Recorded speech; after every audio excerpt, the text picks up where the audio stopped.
ওয়াটারফলে পৌঁছে তো গেছি, কিন্তু আমাদের সাথে স্ক্যাম হয়ে গেছে। ব্যাপারটা পুরোটাই খুলে বলছি।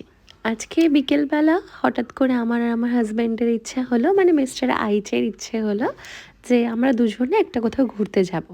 তো আমাদের এখানে খুব সুন্দর একটা জায়গা আছে যেটার নাম হচ্ছে বর্তির বিল, যেখানে খুব সুন্দর শাপলা ফোটে, প্রচুর জল থাকে, একটা গ্রাম্য পরিবেশ, ভীষণ ভীষণ সুন্দর একটা জায়গা যেখানে গেলে প্রত্যেকেরই মন খুবই ভালো হয়ে যাবে, আর কাপলদের জন্য তো ভীষণই ভালো।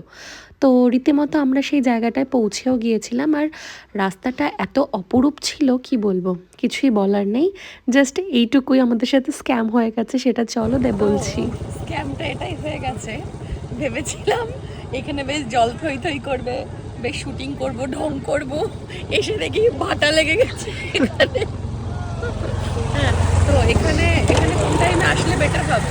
বর্ষাকালে না? বর্ষাকালে আসলেই সব থেকে ভালো। তোমাদেরকেও বলছি একমাত্র বর্ষাকালেই আসবে। আর আমি যেহেতু এর আগে কোনোদিনও আসেনি এখানে, কিন্তু ভাবলাম হয়তো খুব সুন্দর একটা পরিবেশ দেখতে পারবো। হ্যাঁ, এটাও খুব সুন্দর পরিবেশ, খুবই সুন্দর, সূর্যটাও বেশ চকচক করছে। দেখে নাও তোমরাও।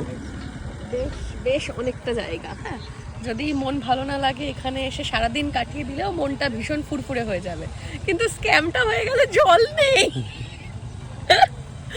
আর এখানে নৌকার ব্যবস্থাও আছে, সবাই নৌকাতে ঘোরাঘুরি করছে, বাট আমি আমার নিজের নৌকা নিয়ে এসেছি, ওর জন্য আর নৌকায় উঠবো না। তো চলো টাটা, পরে দেখা হচ্ছে।